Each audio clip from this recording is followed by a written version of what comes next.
Hello friends, welcome back to my channel Deep Sedutech and this is the day 2 of General Science।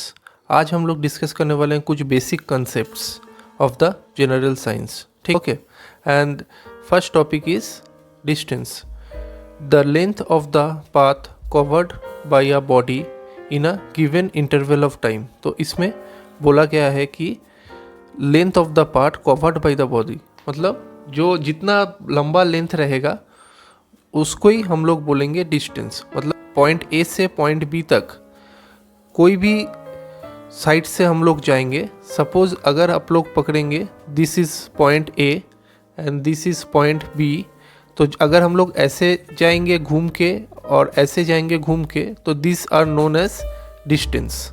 Okay, distance is always positive. Distance का unit है metre and it is a scalar quantity. Okay, now the second topic is displacement. Displacement is the shortest distance between the initial and final point in a particular direction।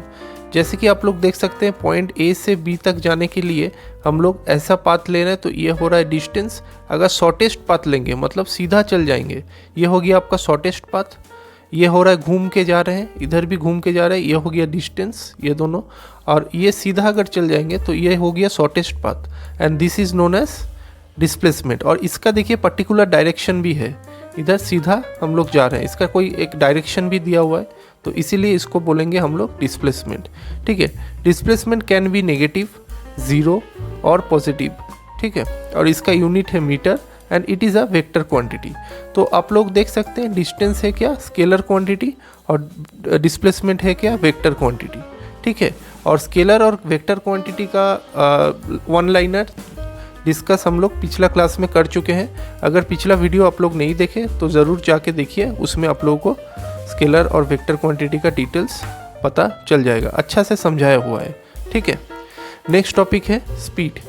The rate of change of distance is known as speed. तो speed किसको बोलता है, rate of change of distance. मतलब distance अगर जितना से मतलब point A से पॉइंट बी तक अगर हम लोग ट्रैवल करेंगे, उसका अगर हम लोग स्पीड निकालेंगे तो कैसे निकालेंगे, डिस्टेंस डिवाइडेड बाय टाइम। ठीक है, डिस्टेंस डिवाइडेड बाय टाइम अगर निकालेंगे तो ये हम लोग का हो जाएगा स्पीड। ठीक है, तो speed is a scalar quantity and its unit is metre पर सेकेंड। तो ये बहुत इंपॉर्टेंट है, मीटर पर सेकेंड। ठीक है, नेक्स्ट टॉपिक है velocity. Rate of change of displacement is known as velocity. ठीक है, velocity is the rate of change of displacement. आप लोग एक चीज़ नोटिस कर सकते हैं, यहाँ पे देखिए speed is related to distance and velocity is related to displacement. क्यों डिस्प्लेसमेंट है, क्योंकि वेलोसिटी का पर्टिकुलर डायरेक्शन है, इसलिए हम लोग बोलते हैं velocity is related to displacement. और वेलोसिटी क्या है, वेक्टर क्वांटिटी, स्पीड क्या है, स्केलर क्वांटिटी। स्केलर क्वांटिटी मतलब डिस्टेंस। देखिए स्केलर क्वांटिटी यहाँ पे लिखा हुआ है, स्केलर क्वांटिटी क्या है, डिस्टेंस, और डिस्प्लेसमेंट क्या है, वेक्टर क्वांटिटी। तो यहाँ पे भी डिस्प्लेसमेंट क्या है, वेक्टर क्वांटिटी। ठीक है, all are inter related with each other. ठीक है, मैथमेटिकली वेलोसिटी के जगह में क्या लिखेंगे, डिस्टेंस के जगह में डिस्प्लेसमेंट बाय टाइम। यहाँ पे डिस्टेंस बाय टाइम, यहाँ पे डिस्प्लेसमेंट बाय टाइम। क्यों डिस्प्लेसमेंट बाय टाइम, क्योंकि इस velocity has a particular direction.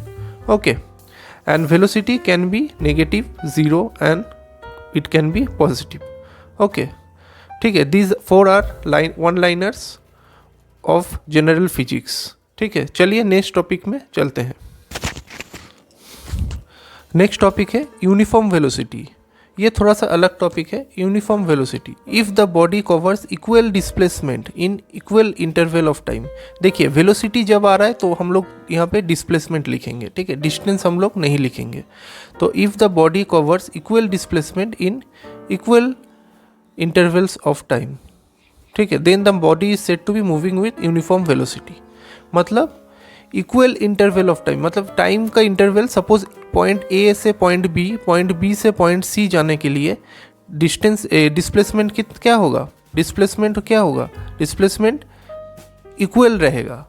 मतलब ये जो ए से बी का डिस्प्लेसमेंट है ये इक्वल रहेगा, बी से सी का डिस्प्लेसमेंट ये इक्वल रहेगा। सपोज ए का है 5 डिस्प्लेसमेंट बी तक, बी का है 6 डिस्प्लेसमेंट सी तक, तो ये 5 होगा यहाँ पे, तो ये क्या होगा, ये ए से बी तक 5 डिस्प्लेसमेंट, बी से सी तक 5 डिस्प्लेसमेंट, और टाइम भी 2 सेकेंड, इधर भी टाइम 2 सेकेंड। ठीक है, तो क्या हो रहा है हम लोग का, ये जब इक्वल रहेगा, हर एक बी सी से डी तक भी 5/2 रहेगा, तो ये हम लोग का क्या होगा, ये होगा यूनिफॉर्म वेलोसिटी। ठीक है, नेक्स्ट है non uniform velocity. Non uniform velocity में क्या होगा, unequal displacement in equal interval of time. मतलब ये जो है, ये आपका टाइम इक्वल रहेगा लेकिन डिस्प्लेसमेंट अनइक्वल रहेगा। जैसे कि यहाँ पे 5 होगा, यहाँ पे 6 होगा, फिर सी से डी तक सपोज 7 होगा, डी से ई तक सपोज 8 होगा। ठीक है, मतलब unequal displacement in equal interval of time. तो ये हम लोग का क्या होगा, ये होगा वेलोसिटी। ठीक है, नेक्स्ट है एक्सीलरेशन। एक्सीलरेशन क्या है, एक्सीलरेशन है it is the rate of change of velocity. मतलब ये भी रिलेटेड टू वेलोसिटी, तब क्या होगा, ये भी वेक्टर क्वांटिटी होगा। ठीक है, तो rate of change of velocity, जब वेलोसिटी चेंज होगा कोई भी ऑब्जेक्ट का, तब हम लोग बोलेंगे एक्सीलरेशन। ठीक है, acceleration is a vector quantity and its unit is metre पर सेकेंड स्क्वायर। ठीक है, स्पीड और वेलोसिटी का मीटर पर सेकेंड होता है, एक्सीलरेशन का मीटर पर सेकेंड स्क्वायर होता है। ठीक है, acceleration can be negative, zero और कैन बी पॉजिटिव। और एक चीज़ इंपॉर्टेंट है, जब पॉजिटिव होगा एक्सीलरेशन तब हम लोग बोलेंगे इसको एक्सीलरेशन, जब ज़ीरो होगा तो क्या बोलेंगे, मूविंग विथ यूनिफॉर्म वेलोसिटी। मतलब जब कोई ऑब्जेक्ट यूनिफॉर्म वेलोसिटी में मूव करेगा तब क्या होगा, उसका एक्सीलरेशन क्या होगा, ज़ीरो होगा। ये बहुत इंपॉर्टेंट है। ठीक है, ये नोट डाउन कर लीजिएगा आप लोग, बहुत इंपॉर्टेंट है। ठीक है, अगर एक्सीलरेशन नेगेटिव होगा तो क्या बोलेंगे उसको हम लोग, retardation. Negative acceleration is known as retardation. ये भी इम्पॉर्टेंट है।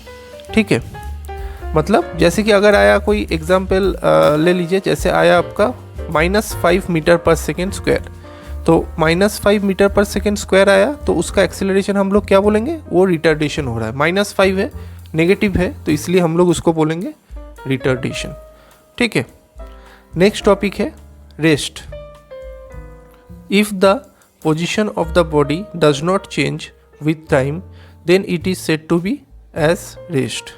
मतलब अगर सपोज कोई आदमी एक जगह बैठा हुआ है, ठीक है, वो अपना पोजीशन चेंज नहीं कर रहा है टाइम के साथ। मतलब टाइम अगर मानिए कि पहला 5 मिनट में भी वो जो पोजीशन में बैठा हुआ था, लास्ट उसके बाद 5 मिनट भी सेम पोजीशन में बैठा हुआ है, तो इसका मतलब क्या हो रहा है, आदमी का पोजीशन सेम है टाइम के साथ, तब हम लोग उसको बोलेंगे the person is sitting in a rest position. Okay, next topic क्या है, मोशन।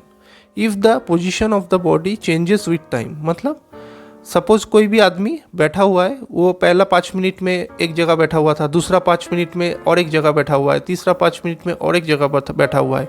इसका मतलब क्या है, position of the body is changing with time. ठीक है, तब क्या होगा, बोलेंगे the body is in motion. मतलब वो कॉन्टिन्यूसली 5 मिनट बाद उसका पोजीशन चेंज हो रहा है। ठीक है, तो इसको बोलेंगे हम लोग मोशन। तो ये था आज का कुछ important one liners. If you like my video then do not forget to like, share and subscribe my channel. अगर जो लोग गवर्नमेंट एग्ज़ाम के लिए तैयारी कर रहे हैं उन लोगों के साथ ज़रूर मेरा वीडियो को शेयर करें। And next day I will come with a new topic, that is types of motion. Till then, bye bye, thank you.